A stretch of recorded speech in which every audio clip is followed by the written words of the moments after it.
হঠাৎ ইরানের পূর্বাঞ্চলে এমন পদক্ষেপ কেন নিল দেশটি? ইরান কি আসলেই তৈরি করছে এমন অস্ত্র যা কেউ কল্পনাও করেনি?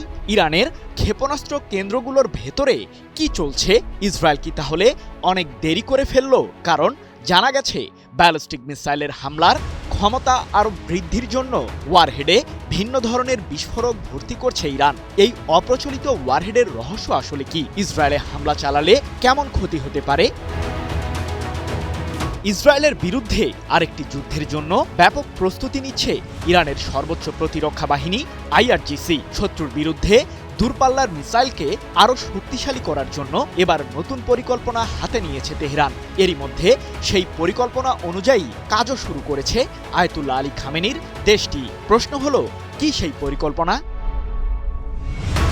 আইআরজিসির সামরিক বহরে থাকা ব্যালিস্টিক ক্ষেপণাস্ত্রগুলোর জন্য অপ্রচলিত ওয়ারহেড তৈরি করছে ইরান। সাম্প্রতিক এক প্রতিবেদনে এমন তথ্যই জানিয়েছে যুক্তরাজ্য ভিত্তিক সংবাদ মাধ্যম ইরান ইন্টারন্যাশনাল, যাকে ঘিরে চরম উত্তেজনা বিরাজ করছে ইসরায়েলের প্রধানমন্ত্রী বেনিয়ামিন নেতানিয়াহুর দরবারে। এর মাঝেই মার্কিন প্রেসিডেন্ট ডোনাল্ড ট্রাম্পের সাথে ইরান প্রসঙ্গে আলোচনা করতে যুক্তরাষ্ট্রের ফ্লোরিডা অঙ্গরাজ্যে গেছেন নেতানিয়াহু।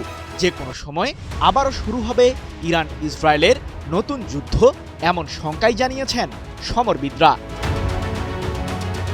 সংবাদ মাধ্যম ইরান ইন্টারন্যাশনালের দাবি, আইআরজিসির অ্যারোস্পেস ফোর্স ইরানের পূর্বাঞ্চলে ক্ষেপণাস্ত্র লঞ্চার মোতায়েন করেছে, যা ইহুদিবাদী দেশটির বিরুদ্ধে ইরানের যুদ্ধের পূর্ব প্রস্তুতি হিসেবেই বিবেচনা করা হচ্ছে।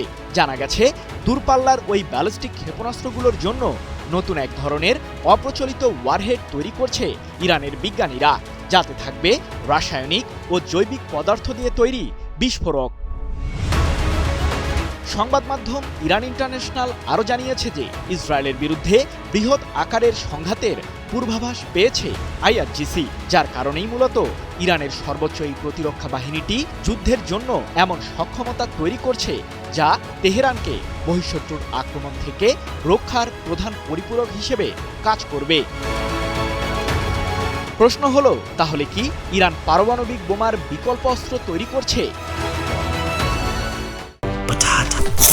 বাছাই করা আলু আর স্পাইসি সিজনিং এ প্রাণ পোটাটা চিপস নাকি বিস্কিট খেয়ে বুঝে নাও। এ প্রসঙ্গে এখন পর্যন্ত বিস্তারিত কিছু না জানা গেলেও সম্প্রতি ইসরায়েলের একজন কর্মকর্তা নাম প্রকাশ না করার শর্তে দেশটির একটি সংবাদ মাধ্যমকে জানিয়েছে যে ইরান যদি ইসরায়েলের সাথে ভবিষ্যৎ যুদ্ধে একযোগে বিপুল সংখ্যক ক্ষেপণাস্ত্র নিক্ষেপ করে, তাহলে সেটি ছোট পারমাণবিক বোমার সমান ক্ষতি করতে পারবে, যার ফলে বিলিয়ন বিলিয়ন মার্কিন ডলার ক্ষতির মুখে পড়বে তেল আবিব। সৃজন মাহমুদ, নিউজ 24।